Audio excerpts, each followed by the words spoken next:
going on. The first one is historical situation. Not all of that.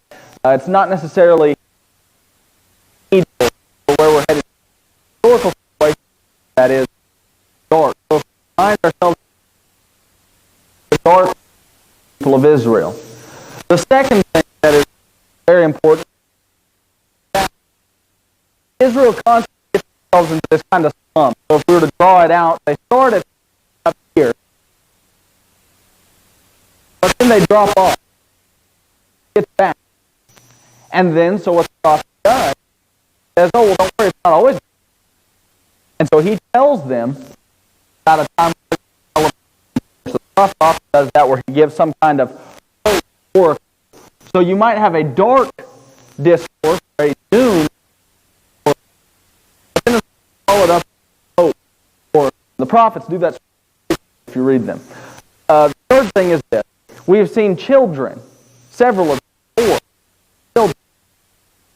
These have stood as symbols, signs for what's going on in Isaiah's day. All of that being said, we saw last week in 9, 6, and 7, we saw, unto us a child is born. Where's these names? The mighty God, wonderful counselor, that sort of thing. Of course, it speaks ultimately about the ideal messianic ruler who's going to come out of the Davidic line. Now, move past that and move into chapter 9, verse 8. If we make it through 10, which I'm intending to speed up a little bit, if we make it through 10 tonight, we're going to get to a very similar oracle, which is quite like 9, 6, 7. It's going to be one of those things where we see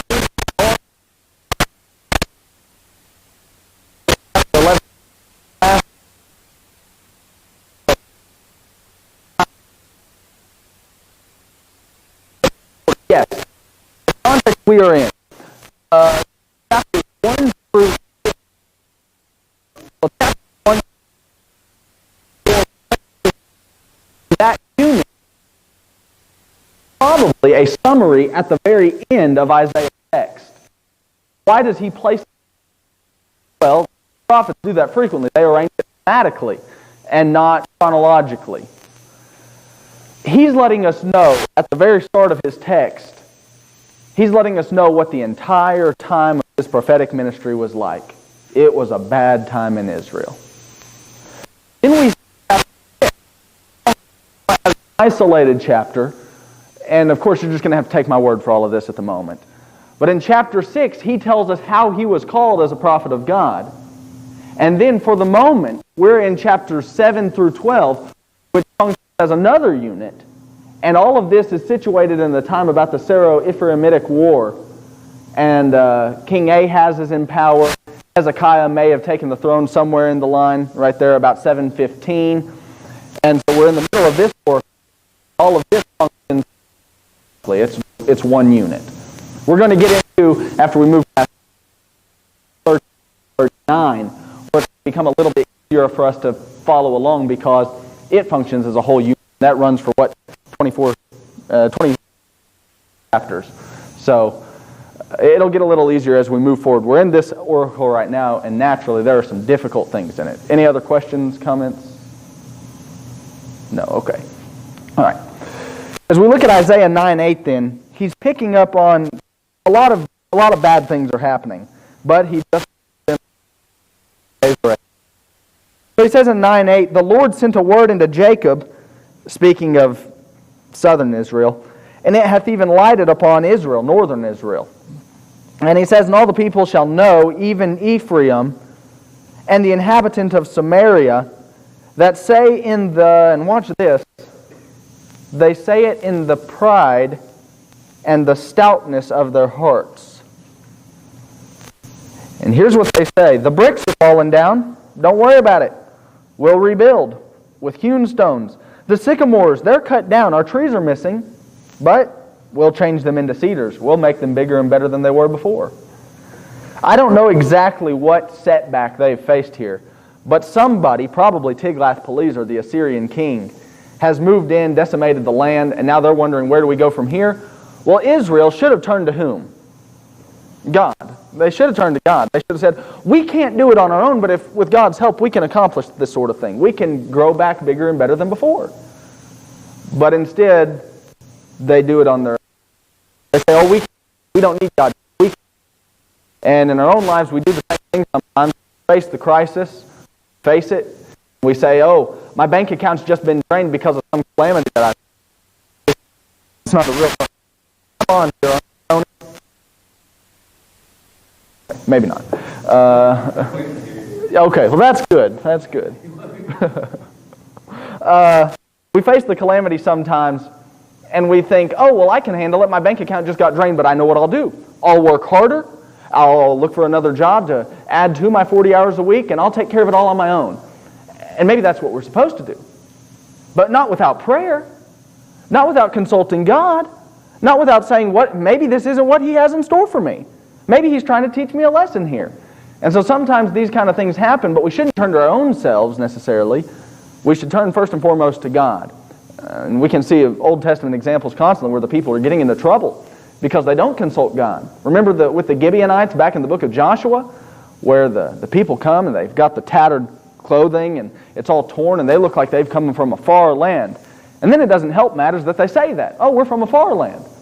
And people, well, no, we should probably give them some aid and we'll make a league with them. And lo and behold, they live right there in their back door. So the problem sometimes comes when we don't ask God for help. And we put our trust in our own understanding. And the Proverbs writer would tell us in 3, 5, and 6, that's not a good thing. That's not a good thing at all. Take a look at 9 and verse 11. Therefore the Lord shall set up the adversaries of Israel and join his enemies together with him. Maybe Syria. The Syrians before and the Philistines behind. And they shall devour Israel with open mouth. For all this is not said. Watch this a couple more times. His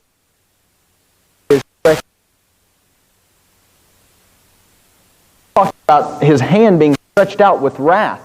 God is still going to punish the people because they haven't turned back. Look at 9:14 or 9:13. The people turn not unto him that smiteth them, but neither do they seek the Lord of hosts. They're not looking at Assyria, but they're not looking at God either. They're trusting in themselves. And so it says in 14, therefore the Lord will cut off from Israel head and tail, branch and rush. Every part of the nation is going to be suffering judgment in one day. And it says in verse 15, even the ancient and the honorable man, who is the head of the nation, the elite people within the nation, the lawyers, the doctors, the people who are very intelligent and sophisticated, even those people are going to suffer. And then it says in verse 15, and the prophet, you would expect them to be godly men. Well, no, they're teaching lies.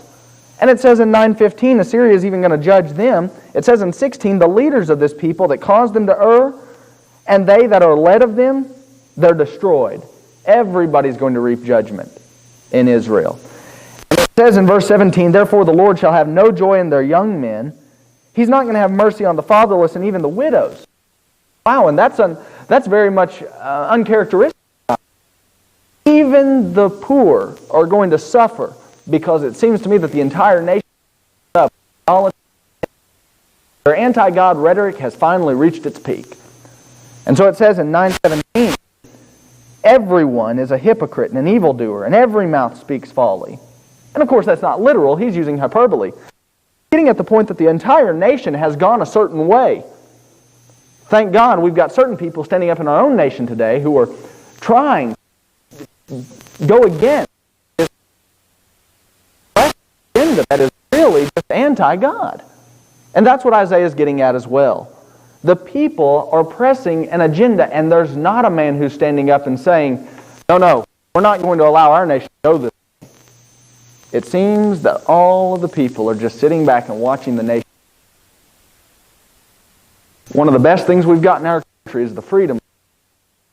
I understand, good too, that the left agenda is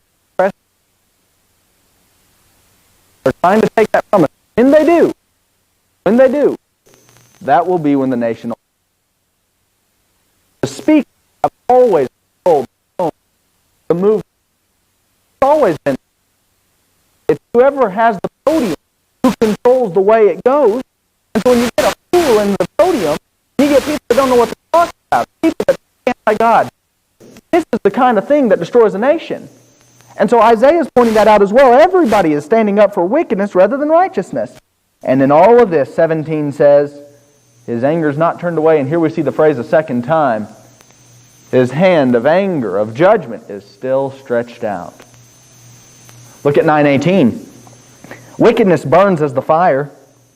It will devour the briars and the thorns, and shall kindle in the thickets of the forest. They shall mount up like the lifting up of smoke. Through the wrath of the Lord of hosts the land darkened, and the people shall be as the fuel of the fire. No man will spare even his brother. Let me go ahead and stop here for a moment. This is the kind of speech we see in the New Testament. The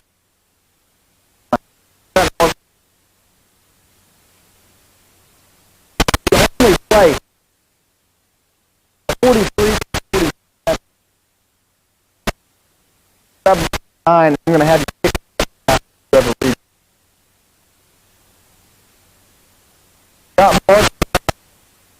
Go ahead and read. Well, we better read the whole thing, I guess. Read 43 through 48. Whoever's got it.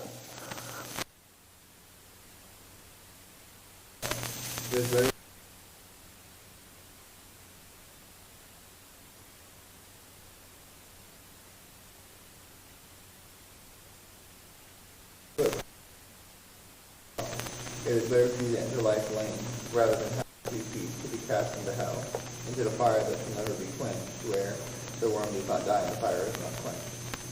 And if your eye causes you to sin, pluck it out. It is better for you to enter the kingdom of God with 1 eye, rather than having 2 eyes to be cast into hellfire, where the worm does not die and the fire is not quenched. Okay. Christ teaching on hell. I'm not going to draw it all out. I'm just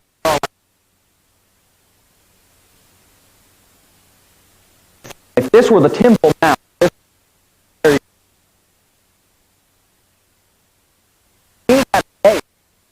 a place south of the city. It was somewhere around 6, 5 o'clock that way. And outside of this gate, there was a waste grave. And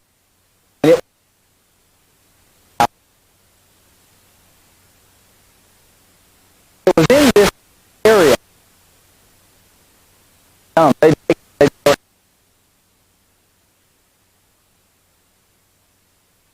throw it down into the wasteland. It might catch on fire, it might not.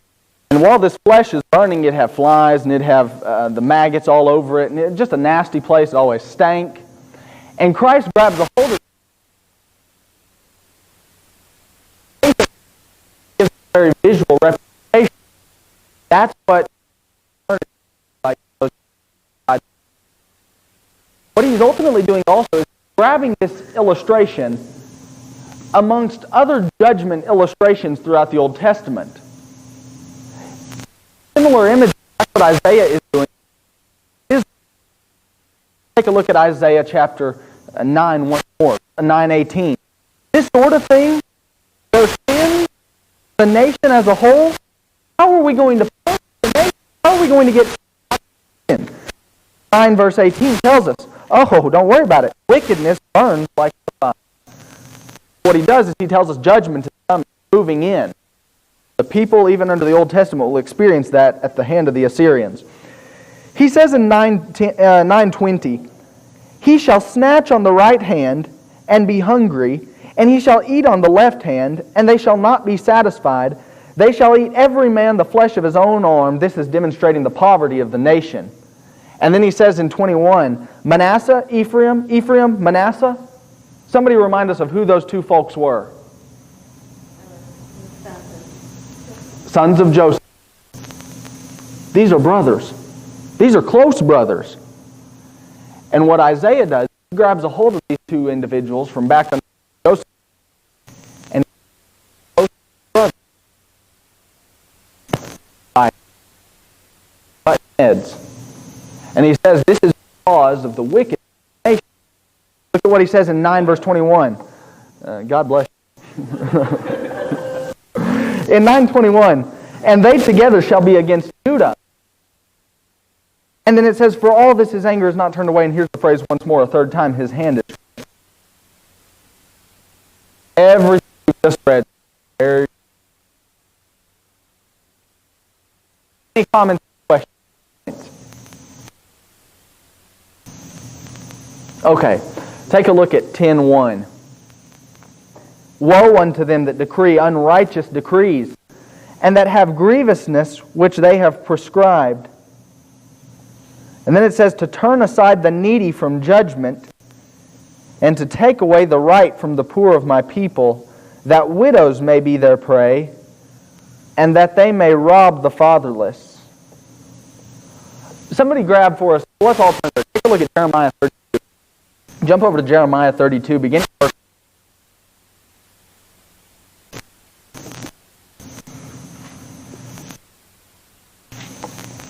It seems from Jeremiah 32 that the people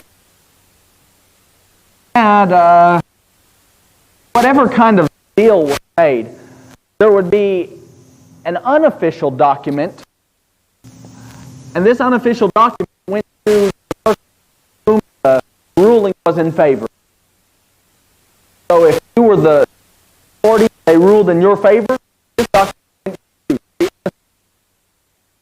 But in order that that ruling doesn't get made, they kept another one. They kept it in a kind of jar, and they placed it inside of here, in an official place, the royal palace. In order that somebody wouldn't come along and say, oh, no, he wasn't ruled to be innocent. He was actually guilty.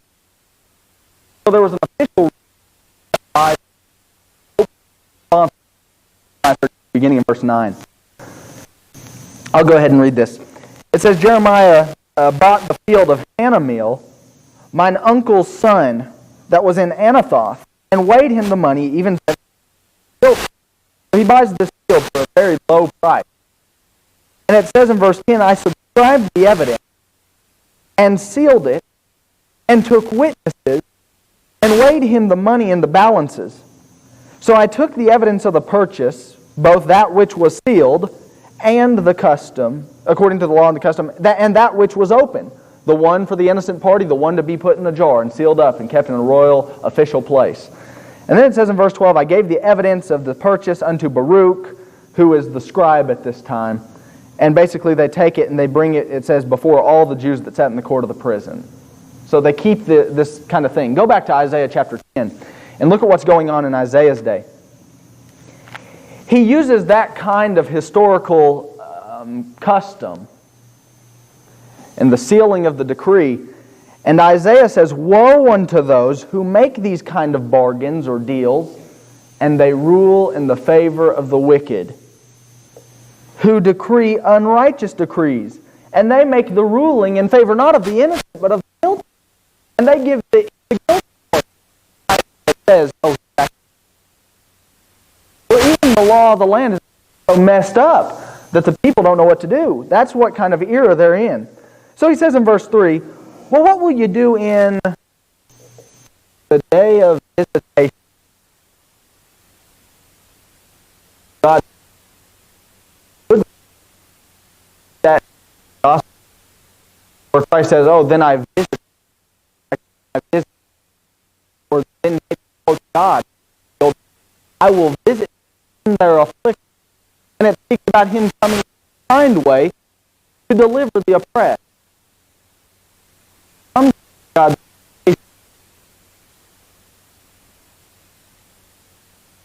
here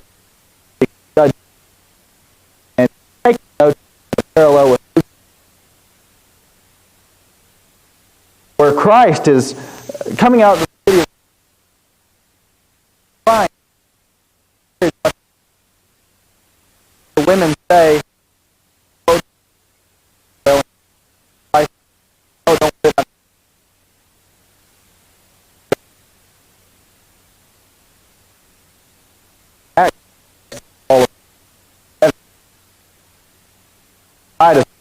Destroy the. What Christ is doing then is he's using that same kind of verbiage as Isaiah had used. If Jerusalem fell back here, and it spake about the Assyrians moving in, What do you think Christ is doing when he uses that kind of verb?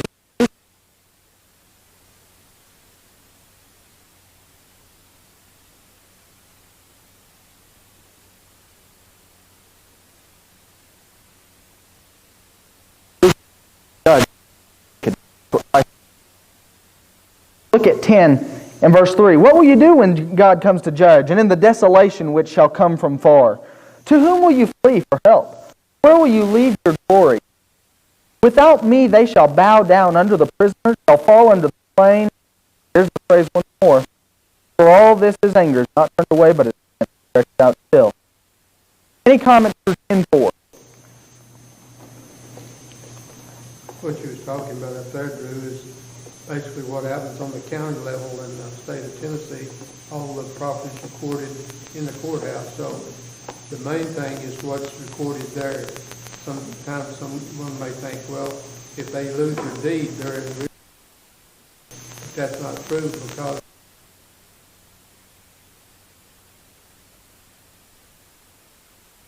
And imagine if you've got that kind of scenario, and the deed is getting fudged by the officials. Not good, is it?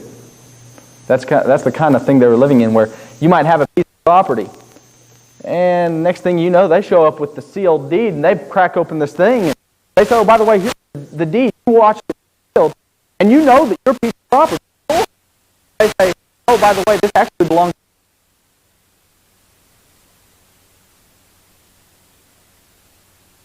No, my dad owns it. Well, that's not what the deed says. You're going to have to turn it over. Good. The kind of thing that was going on.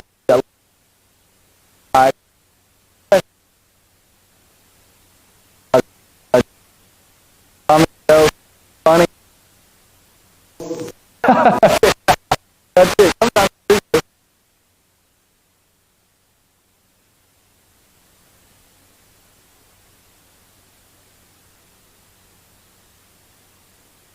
Bible.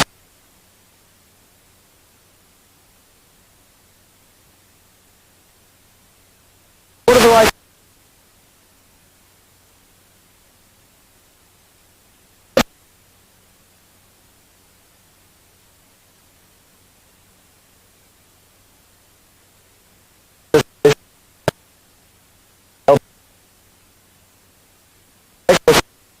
Here he comes out explicitly, tells us who the culprit is. It's Assyria. O Assyrian, the rod of mine anger, the staff in their hand is mine indignation. This is God's tool. God uses instruments. Look at Acts 16 with me, very quickly. Here's a dispute that the Brotherhood got into years ago, and it's still going on. And thankfully, some of this has died down. I don't think it needs to be a dispute necessarily. But not rational about things.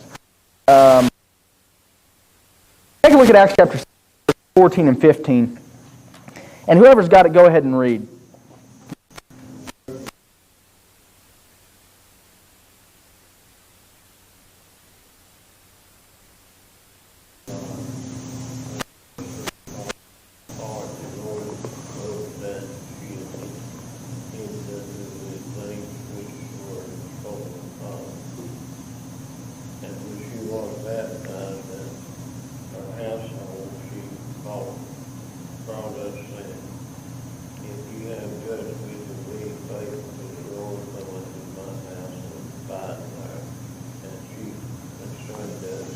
All right, thank you, James. You've got this woman, Lydia, and ultimately she ends up obeying the gospel. Whoever. But who does the text say opened her heart? God, the Lord.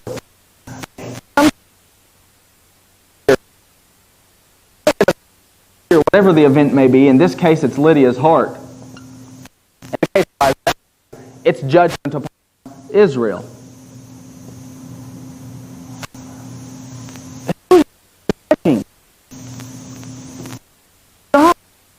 God's doing this. This is what He's doing. This is what He has tested. So the people can't look at Assyria and say, oh, no. You shouldn't be doing this, God will oppose you. No, God chooses. We look sometimes at people. It's true that the Scripture opens the door. That is the God is using. Right? In Acts chapter 2, what was the parts? It was the preaching. In Acts chapter 7, what was it? Same kind of message, same kind of sermon. It's the preaching. What do you think it is? Well, the text does not explicitly say it. What do you think it was that ultimately moved Lydia in her heart? Probably.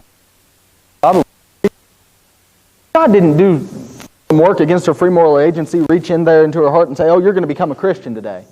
That's not how it worked. What do you think God's doing with it? In the same way that God worked on Lydia through the medium, and in the case it was the medium of the Word of God, and He worked that tool. The same way the medium is the nation of Assyria.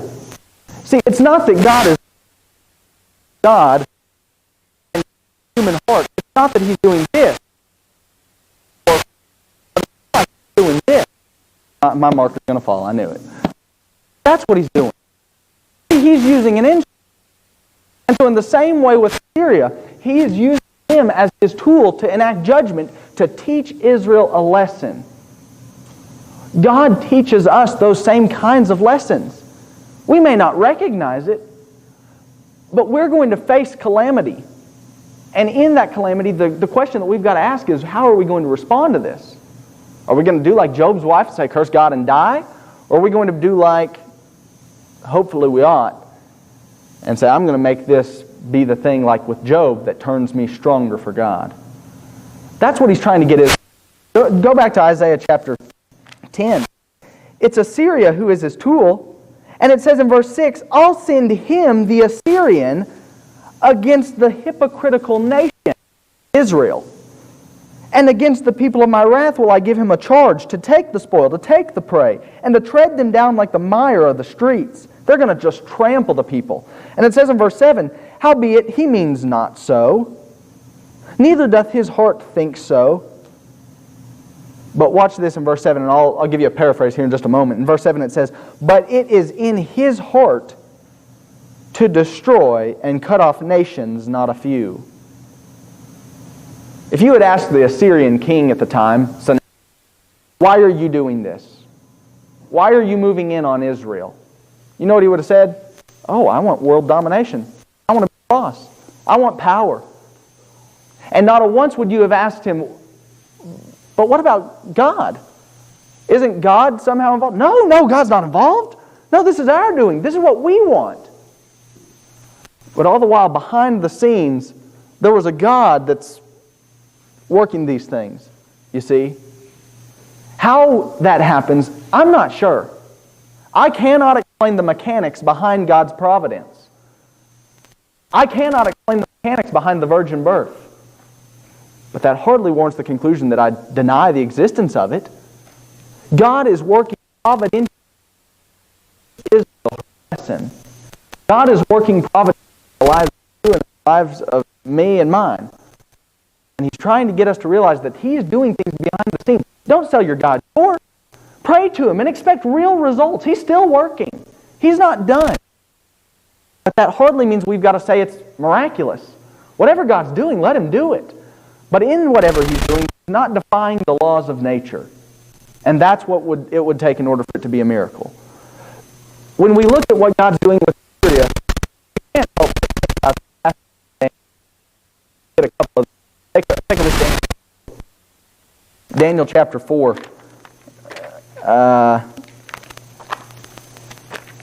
If you slap a theme on the book of Daniel, it's probably something like, God still rules in the affairs of men. And if you take a look at Daniel 4,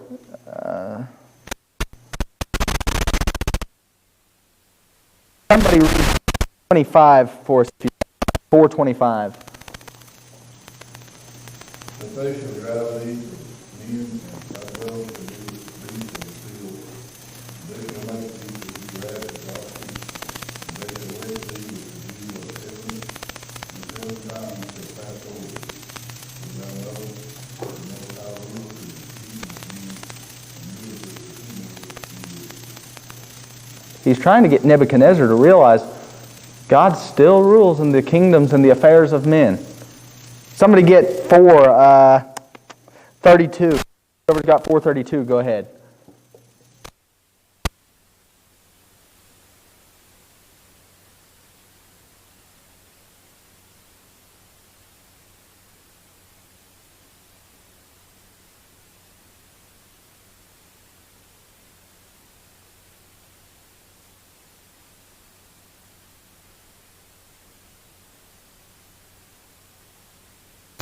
Anybody remember, if you do, remind us how it was that Nebuchadnezzar finally learned his lesson that God rules in the affairs of men.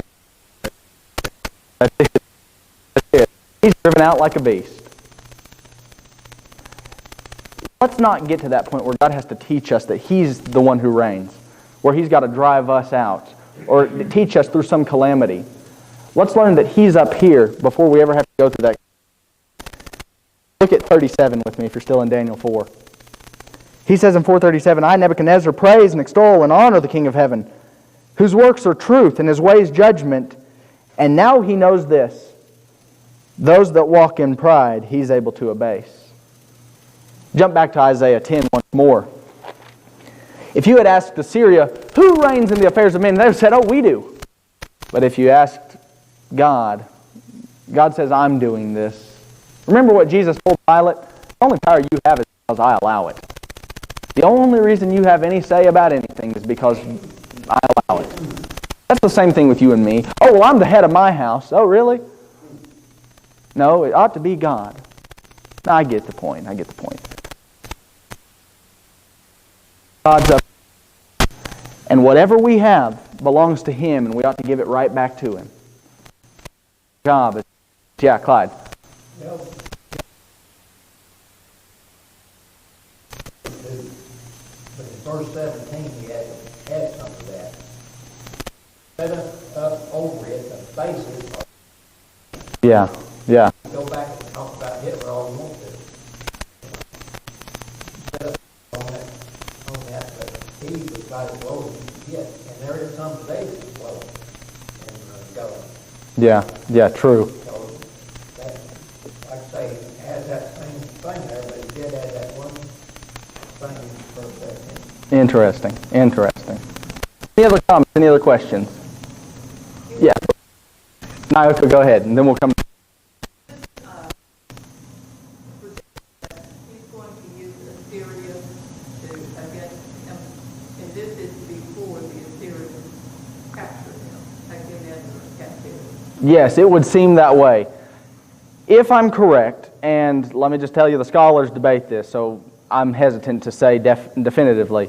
It would appear to me that this oracle is coming around, probably around 734, 735. So, if that's the case, all of what we're reading in 7 through 12 is 735-ish.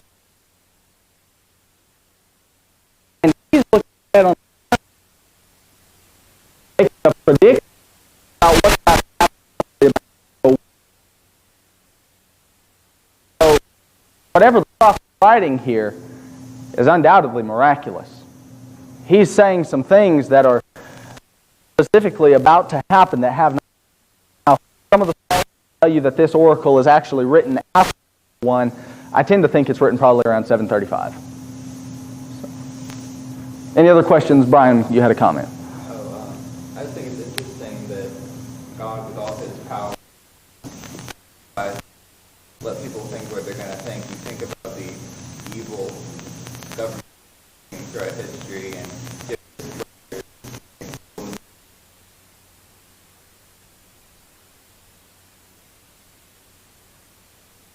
Yeah.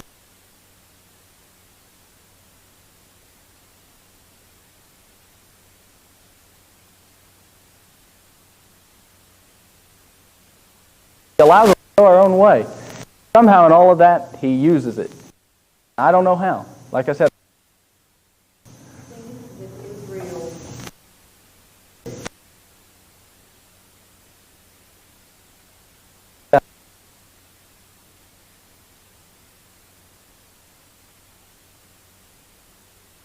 that's a phenomenon itself. Sometimes God makes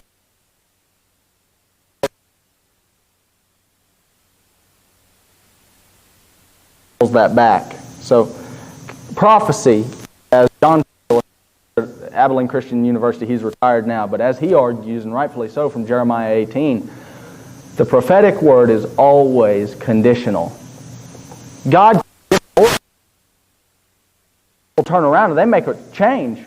He can pull that back and say, oh, well, it was always based on whether or not they would or would not repent. And that's how he's working with Israel. Good point. Good point. Take a look at 10:7. It's in Assyria's heart to destroy, but it's in God's heart to use Assyria to teach Israel a lesson. Verse 8 says, he, Assyria, says, and I want you to watch these personal pronouns as we move through here. The me's, the my's, the I's.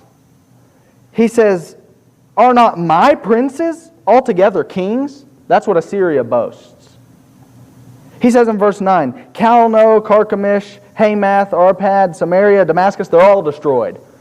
You don't see a one of these cities still in existence. And then he says in verse 10, as my hand hath found the kingdoms of the idols, and whose graven images did excel them of Jerusalem and of Samaria, shall I, Assyria, not as I, Assyria, have done unto Samaria and her idols? Can I not do it to Jerusalem also and to her idols? That's his boast. He said, and their idols. In other words, he was recognizing these people become corrupt. You know, if you think a while ago when we talked. In other words, if you obey it, the consequences follow.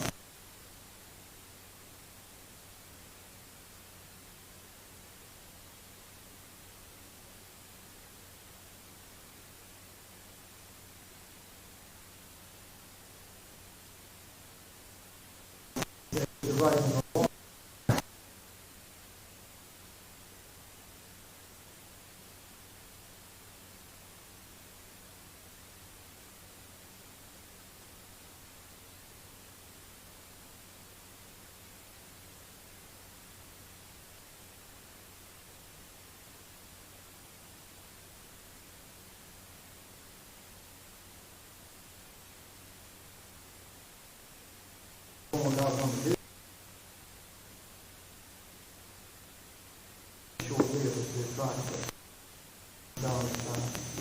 Yeah, interesting points.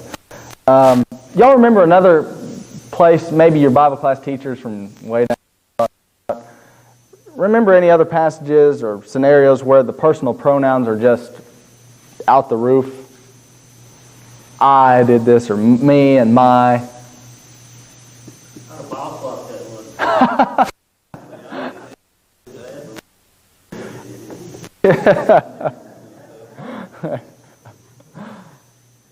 Luke 12 is similar. We won't turn there, but it's I'll build these things, me and my barns, and I'll tear down greater, and I'll put all of these things that I have in my barns. And then it says, fool's life was required in the middle of the night, and God taught him a thing or two. That's what it is. Yeah. Me and my possessions. Yeah. Yeah.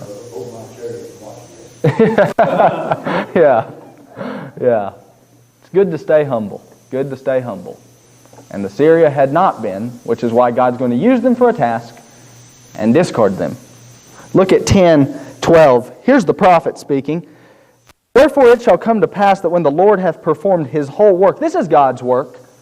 This isn't Assyria. This isn't Israel. This is God's doing. And he says, when the Lord has performed his whole work upon Zion and upon Jerusalem, I, the prophet speaking for God, will punish the fruit of the stout heart of the king of Assyria and the glory of his high looks. Now Assyria is back to talking in verse 13. He says, Assyria says, by the strength of my hand I have done it, and by my wisdom I am prudent. I have removed the bounds of the people, and have robbed their treasures, and I have put down the inhabitants like a valiant man. My hand, verse 14, is found as a nest of the riches of the people, and as one gathereth eggs that are left. I have gathered all the earth, and there was none that moved the wing or opened the mouth or peeped. Sennacherib. I would draw this. You've seen my artwork. It's not good. A prism may have several sides. If I remember correctly, the Sennacherib prism has 6 sides. I could be wrong on the number of the sides. But nonetheless, it looks kind of like an obelisk, and it's a structure. It's made out of clay, and it would stand erect, and they would chisel into this cylinder, or this obelisk, this prism. And they would chisel into it in order to maintain the writings. In Sennacherib's prison, who is the king of Assyria, beginning in 705 moving forward, Sennacherib makes the boast against the city of Jerusalem that he had Hezekiah the king shut up like a bird in a cage. Do your research, Google it, just type in Sennacherib prism, bird in the cage. And I'm sure that it'll come up. But he makes the boast in a secular writing that he had the king, Hezekiah, shut up like a bird in the cage. The boast of 10:15 is very similar.